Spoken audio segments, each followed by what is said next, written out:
Greetings and welcome to Else Nutrition second quarter conference call. At this time, all participants are on a listen-only mode.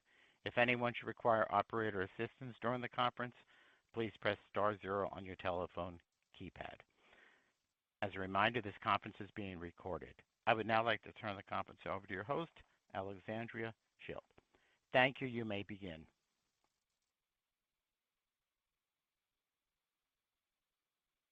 Good morning, and thank you for joining Else Nutrition's 2025 second quarter financial results and business update conference call.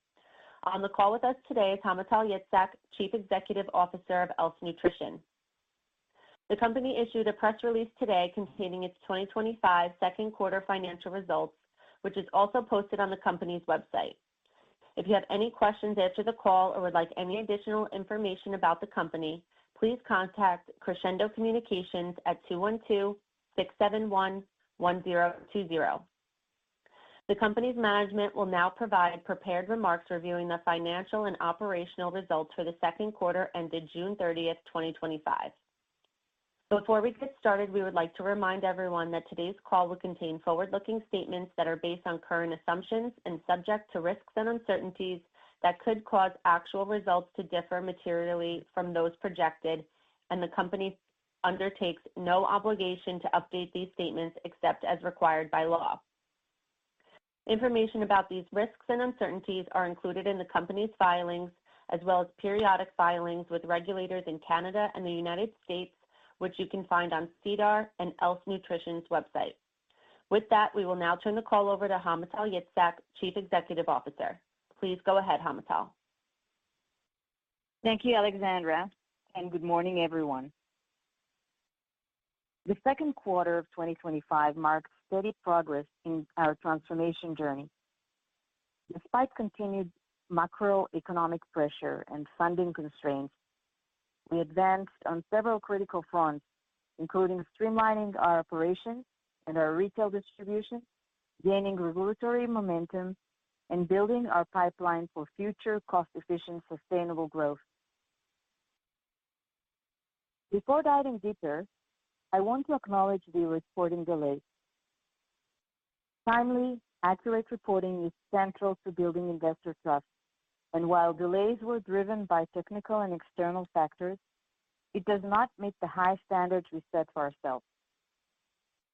Despite operating with a very lean and understaffed financial team, we have managed to catch up with the timelines of the financial statements, and we expect to file on time for Q3. We are taking steps to ensure our reporting processes are fully aligned with regulatory timelines going forward. We remain committed to compliance and transparency for our shareholders. We began 2025 with a clear mandate to operate more efficiently, conserve cash, and position the company for long-term sustainability. In Q2, we continued to implement purposeful initiatives to simplify our organization, reduce overhead, and increase operational agility. These changes are not only lowering costs, but also helping us to focus on the areas of our business that deliver the most value. One of the most impactful initiatives underway is our planned transition to European-based powder production. By moving key manufacturing closer to our international supply chain, we expect to reduce production costs, expand margins, and mitigate tariffs and logistics risks. We believe this strategic shift is essential to scaling efficiently and effectively. On the commercial front, our Kids Ready-to-Drink products continue to expand within Walmart, where we are now available in approximately 1,000 stores. Importantly, our products are resonating with consumers seeking healthier, plant-based alternatives for their families. On the regulatory front, we continue to be actively involved and encouraged by the developing legislation around modernizing infant formula standards in the United States. The momentum we saw earlier this year from Operation Stark Speed has carried forward with the financial year 2026 Agriculture Appropriations Bill, both reinforcing the need to innovation and resilience in the U.S. infant formula market. In addition, the recommendations from the National Academies of Sciences, Engineering, and Medicine, particularly around phasing out outdated PER testing in favor of more scientifically robust infant growth studies, are especially encouraging for ELF. These developments give us increased confidence that a regulatory pathway is opening for our plant-based infant formula, and we are preparing accordingly to advance clinical trials as soon as practicable. Beyond the U.S., we are seeing encouraging momentum internationally. Our toddler signature product, manufactured in Europe, continues to perform well online and is generating growing interest from distributors in key global markets. On the adult ready-to-drink line, while cash flow constraints have required us to delay the full commercial rollout, retailer engagement has been strong.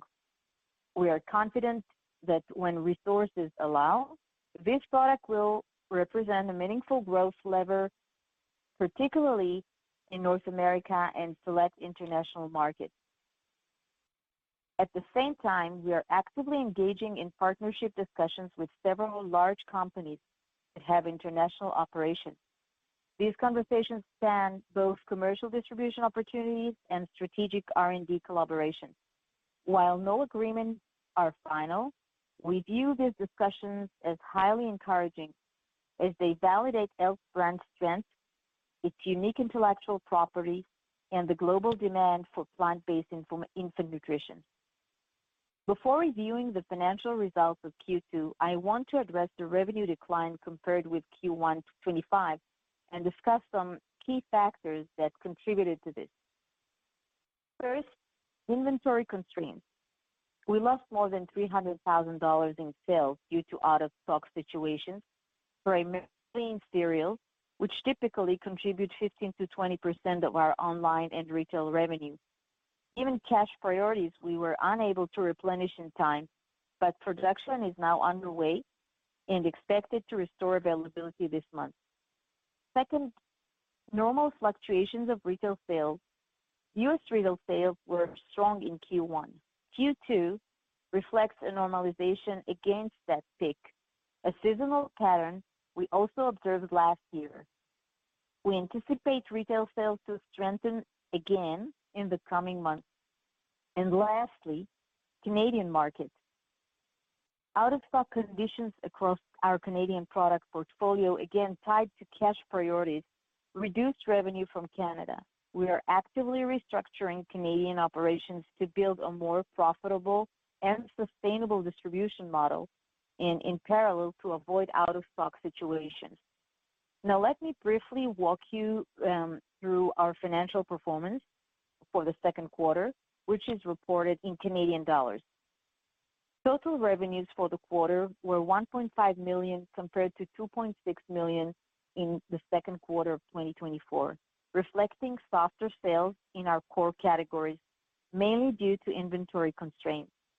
On a half-year basis, revenues totaled $3.6 million, down from $4.8 million in the prior year period. Gross profit for the quarter was a loss of $55,000 compared to the positive $263,000 in Q2 2024. This translates into a negative gross margin of minus 3.7% versus a positive margin of 10% in the prior year. Importantly, a large portion of the revenue decline was caused by late 2024 US and Canada deductions, totaling 270,000 Canadian dollars recorded in Q2, which reduced revenue and gross profit that we believe are not reflective of Q2's performance. Importantly, we made significant progress on cost discipline.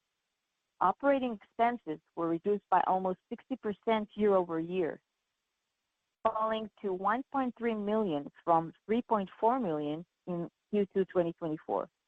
Notably, wages came down from $1.1 million in Q1 24 to $871,000 in Q1 2025 and to $573,000 in Q2 2025, a 50% reduction.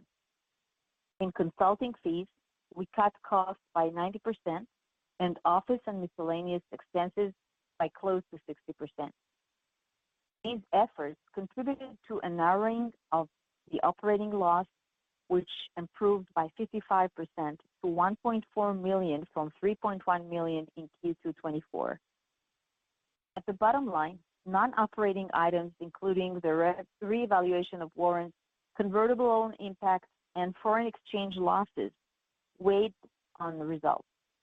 Net loss for the quarter was $1.4 million compared to $2.5 million in Q2 24, an improvement of roughly 43% year over year. We will continue to operate with a lean team structure through 2026 and remain committed to achieving cash flow positivity by late 26 or early 27. Looking ahead, we remain focused on balancing near-term financial discipline with long-term strategic growth. Our priorities for the next several quarters include growing our online business, where we continue to see strong engagement from health-conscious families, accelerating international expansion with particular focus on Europe and select high-potential markets, progressing regulatory discussions to bring our infant formula to market and create a new category in plant-based infant nutrition, improving margins through continued supply chain optimization and sourcing efficiencies, and broadening our product portfolio with innovations tailored to both children and adults. At this point, I'd like to address questions that come in from investors. Alexandra, please lead the Q&A session. Thank you, Hamutal. Our first question is, can you elaborate on your regulatory strategy and timeline? Certainly. We see meaningful progress at both the legislative and scientific levels. Operation Stork Speed and the Financial Year 2026 Agriculture Appropriations Bill are key milestones that support broader access to alternative formulas. Meanwhile, the National Academy's recommendations to replace outdated testing methods give us confidence in the FDA's willingness to modernize.